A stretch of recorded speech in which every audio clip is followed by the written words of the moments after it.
ವೈಪರೀತ್ಯದಿಂದ ಚಳಿಗೆ ಜನರು ನಡುಗಿ ಹೋಗಿದ್ದಾರೆ. ಚಳಿಗೆ ಜನರು ನಡುಗ್ತಾ ಇರೋದಷ್ಟೇ ಅಲ್ಲದೆ ಅನ್ನದಾತರಿಗೂ ಎಫೆಕ್ಟ್ ತಟ್ಟಿದೆ.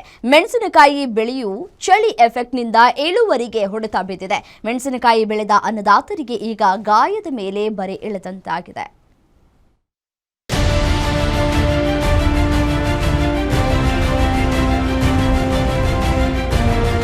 ಬರದಿಂದ ತತ್ತರಿಸಿದ ಯಾದಗಿರಿ ರೈತರಿಗೆ ಮತ್ತೊಂದು ಸಂಕಷ್ಟ ಎದುರಾಗಿದೆ. ಚಳಿಗೆ ಮೆಣಸಿನಕಾಯಿ ಬೆಳೆ ಇಳುವರಿ ಇಳಿಮುಖವಾಗಿರುವುದರಿಂದ ಅನ್ನದಾತ ಕಂಗಾಲಾಗಿದ್ದಾನೆ.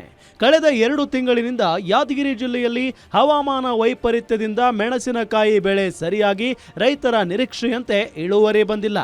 ಹೀಗಾಗಿ ಸಾಲ ಶೂಲ ಮಾಡಿ ಲಕ್ಷಾಂತರ ರೂಪಾಯಿ ಹಣ ಖರ್ಚು ಮಾಡಿ ಮೆಣಸಿನಕಾಯಿ ಬೆಳೆದ ಅನ್ನದಾತರು ಕಂಗಾಲಾಗಿದ್ದಾರೆ. ಡಬಲ್ ಪೈತ್ರಿ ಅಂತ ತಿಳಿಯುವ ಸರ್, ಇವು ಭಾಳ ಖರ್ಚದ ಸರ್. ಇದ್ರಲ್ಲಿಂದ ನಾವು ರೇಲ್ತನ ಅದ್ರ ಖರ್ಚು ಮಾಡ್ಬೇಕಾದ್ರೆ 1 ಲಕ್ಷ ಇದರಿಂದ 1.5 ಲಕ್ಷ ತನಕ ಒಂದು ಎಕರೆ ಖರ್ಚು ಬರ್ತದೆ ಸರ್. ಇದು ಭಾಳ ಕಟ್ಪಟ್ಟಾದ. ಈಗ ರೈತರಿಗೆ ಮಾಲ್ಲ ಇದು ಒಂದೇ ನೋಡ್ಕೊಂತ ಕುಂತೀವಿ ನಾವು. ಏನೋ ಸರ್ಕಾರ ಇಟ್ಟು ಇದಕ್ಕೆ ರೇಟ್ ಮಾಡಿದ್ರೆ ನಾವು ಇಟ್ಟು ಉಳ್ಕೊಂತೀವಿ. ಅದು ರೇಟ್ ಮಾಡಲ್ಲ ಅಂದ್ರೆ ಇದು ರೈತರು ಇದ್ರಾಗ ಪೂರ ಸತ್ತು ಹೋಗ್ತಾರೆ ಸರ್. ಇದ್ರಾಗ ಎಕರೆಗೆ ನಮ್ಗೆ ಒಂದು ಕ್ವಿಂಟಲ್ಕ 25,000 30,000 ರೇಟ್ ಸಿಕ್ಕರೆ ಅನ್ನೋ ರೈತ ಇಟ್ಟು ಉಳ್ಕೊಂತಾನ. ಅದು ಸಿಗಲಿಲ್ಲ ಅಂದ್ರೆ ರೈತ ನಮ್ಗೆ ಅದು ಹೇಳಾರ್ದಂಗೆ ಆದ ಪರಿಸ್ಥಿತಿ ರೈತರದು. ಇನ್ನು ಜಿಲ್ಲೆಯಲ್ಲಿ 3,000 ಹೆಕ್ಟೇರ್ ಪ್ರದೇಶದಲ್ಲಿ ರೈತರು ಮೆಣಸಿನಕಾಯಿ ಬೆಳೆ ಬೆಳೆದಿದ್ದಾರೆ. ಈ ಬಾರಿ ಮೆಣಸಿನಕಾಯಿ ಬೆಳೆದು ರೈತರು ಬಂಪರ್ ಲಾಭದ ನಿರೀಕ್ಷೆ ಇಟ್ಟುಕೊಂಡಿದ್ರು.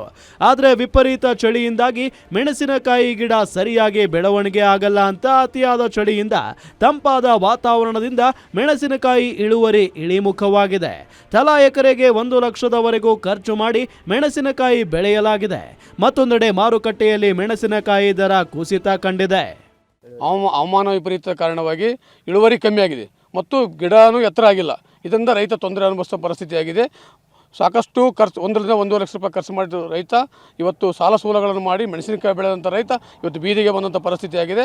ಕರ್ನಾಟಕ ರಾಜ್ಯ ಸರ್ಕಾರ ಮತ್ತು ಕೇಂದ್ರ ಸರ್ಕಾರ ರೈತರ ನೆರವಿಗೆ ಬಂದು ಸುಮಾರು ಎಕರೆಗೆ 30,000 ರೂಪಾಯಿ ಬೆಂಬಲ ಬೆಲೆ ಘೋಷಣೆ ಮಾಡಿ ರೈತರನ್ನು ಉಳಿಸ್ತಕ್ಕಂಥ ಕೆಲಸ ಸರ್ಕಾರಗಳು ಮಾಡಬೇಕಂತ ವಿನಂತಿ ಮತ್ತು ಆಗ್ರಹ ಮಾಡ್ತಾ ಇದ್ದೀವಿ. ಮೆಣಸಿನಕಾಯಿ ಬೆಳೆದು ಹೆಚ್ಚಿನ ಲಾಭ ಪಡೆಯಬೇಕೆಂದಿದ್ದ ಅನ್ನದಾತರು ಈಗ ಇಳುವರಿ ಕಡಿಮೆಯಾದ ಹಿನ್ನೆಲೆ ಕಂಗಾಲಾಗಿದ್ದಾರೆ.